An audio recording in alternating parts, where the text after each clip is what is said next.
I got game, going insane, MVP, Hall of Fame, I smash straight, call me Dame, gonna get back, make it rain. What's going on, Stin Nation? It's Stinsation, and today we're gonna be talking about this controversial as heck show, Girl Meets World. Before we get in here, I ain't even watch Boy Meets World. Nah, just let that hang in there. Ain't even give it a chance. It was a bunch of times in this show where they would play some applause track, and if I had to use my brain and guess, then I'm guessing that those folks that they were clapping for was from Boy Meets World. But I ain't about to watch Boy Meets World just to know everything about Girl Meets World, cause man, 7 seasons, that's a long show now. And I just don't like 90s stuff, cause the picture be grainy and the audio kind of wonky, and it ain't like shows that we got today, if you know what I'm saying. But Girl Meets World, I remember hearing about it in summer of 14, and I wanted to give it a chance, actually. I was trying to give it a chance. But Good Luck Charlie ended earlier that year, and shows Austin and Natalie and Jesse were still running. So I saw this show as the replacement show, and I wasn't having none of that. So I never actually gave it a chance. And I kind of checked out of Disney that summer. I don't know if Disney Channel just became trash can juice or I got old, but yeah, that's just what happened. But now I watched it, and here's what I gotta say. Let's get into that juicy stuff. Alright, this show was in New York, and Disney gotta come up with some new ideas. Come on now. You already used it in Wizards, and you got away with it in Jessie, but 3 shows now, you gonna get called out for it. Is there a reason why it was in New York?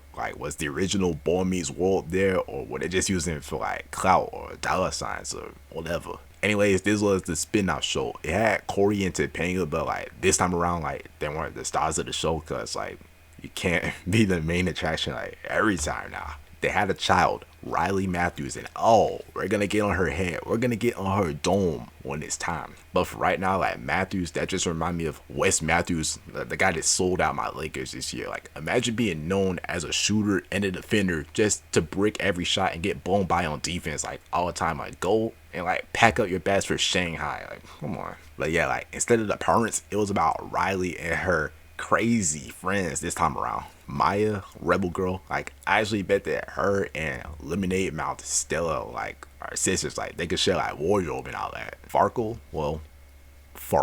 and Lucas was just this guy that got the girls aroused.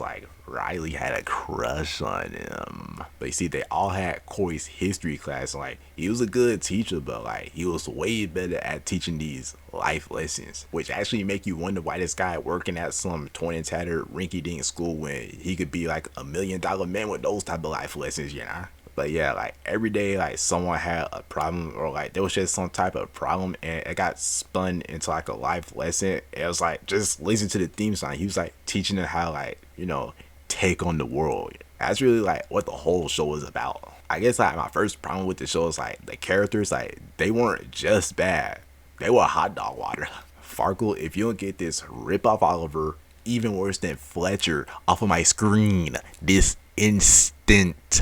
He was terrible in the first season. He was just an overly weird guy, but I give him some credit because he got better in the second season, so I give him some respect. Lucas, yep, he was a slab of wood, the plank from Ed, and Eddie, and even that thing had more personality than him. I ain't saying that he wasn't important, but sometimes it just feel this guy was just there for the chicks to have someone to gossip about and love on and all that. Riley, such a main character. It kind of funny when folks talking about other shows and they be they tried way too hard to make this person the main character, when really Riley was the poster child of that. I don't hate her because I'm an adult. I don't got time to be over here beefing with an imaginary fictional type of character. I gotta secure that bag, you know. But it's just I ain't really when it was focused on her.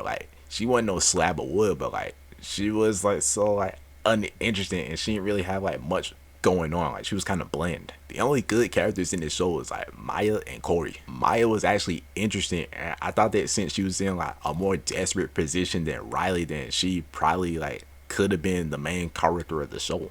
It just felt she needed the life lessons way more than Riley because her family situation, if you know what I'm saying. And Corey, he wasn't bad, but he was just barely good enough, just barely better than everybody else. Also, just gotta add this in here about that Corey and Topanga relationship. Like, everybody else here saying, oh, Corey and Topanga is such a good relationship. Well, I am sorry to inform you that is overrated. Like, it might have been good at Boy Meets World, and like I ain't seen it, but in this show they kind of mid, and like they ain't really all that like believable as parents, especially Topanga. Like, she be acting like a toddler sometimes, but the relationship, it ain't live up to all of that hype. It's factually overrated, and I've seen middle school relationships that's more interesting than what they got going on. Oh yeah, and Augie character, like, whatever, he just a kid. Like, I ain't about to go all in on the kid. Like, yeah, he's just the Wookiee. Oh yeah, something else about the characters. Like I said in the beginning, like if you watching this for like the first time, then there's gonna be some characters that you don't know. The first season was alright, but then like as the show went on, they started bringing in like random folks from that old show and like started making it all about them. It's like they weren't really all that confident in what they had, so they brought in old guys from Boy Meets World, because like when they was there, that show was successful, and like they thought they could get Girl Meets World rolling or something. But whatever, I just gotta say, like, if you don't know them, like, you ain't in trouble or anything, but like,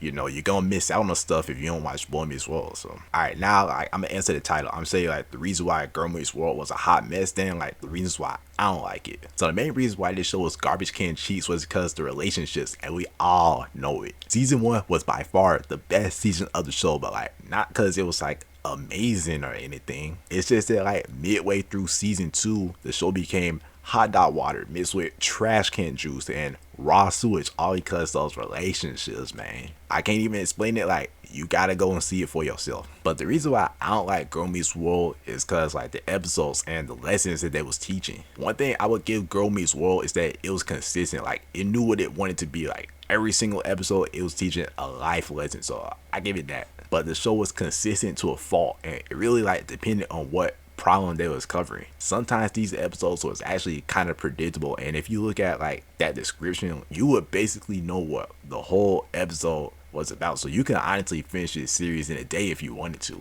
That's like kind of the reason why this was a short watch for me. Like, I was fully invested in season 1 and like half of season 2, but then I realized that most of the episodes boiled down to this character gets bullied, don't bully. This character likes stealing, don't steal. And like that's the main reason why I don't really like this show, because it was so predictable, but that's like the only thing that they had. It would have been okay if it wasn't all about the lessons, but like that's all they had. But oh, Stin, that's what the show is supposed to be about. Sure, but that whole entire episode was about teaching a lesson, and like it just kind of seemed forced. And that would have been fine if there was some comedy in there, but there wasn't, because the characters, like, they were kind of bad, and the writing for the show wasn't like all that. Like, I'm telling you, like, old folks and like these old executives, they don't know how to really like get in touch with kids these days, but that's like another discussion for another day.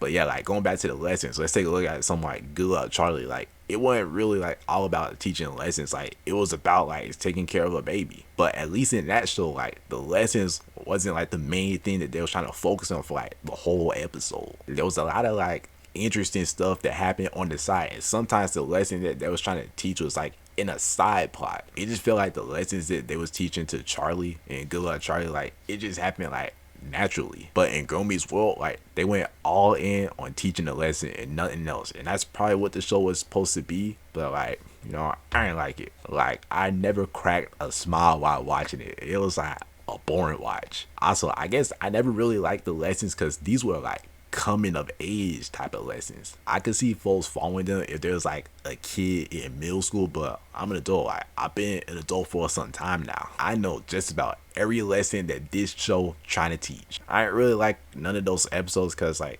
I said, they were just kind of predictable. So by default, I think the best episode is like that behind the scenes type of episode. Every show should have like a 40-minute type of behind the scenes episode. But for like episode quality, I can't say if it's good or bad, because I feel like this show ain't really made for me. My final thoughts on Girl Meets World is that it was like an interesting show that had like a decent amount of potential. I ain't watched Boy Meets World, but at least in the first season of Girl Meets World, then like I can tell that they like kind of modernized the show. So like I could see folks from like my generation actually liking the show. So I give it that. It ain't another iCarly revival, but I already said why I ain't like the show, and it was because of those lessons. It was a coming of age show, but once you've already come of age, then like what's this show for? And they ain't really have like the most interesting characters, and it wasn't the funniest show either, so they couldn't really make up for those lackluster lessons. I don't like filler, but I feel like Girl Meets World could have used like a little bit of filler to add like some flavor to the show. But this was just like a really boring watch for me.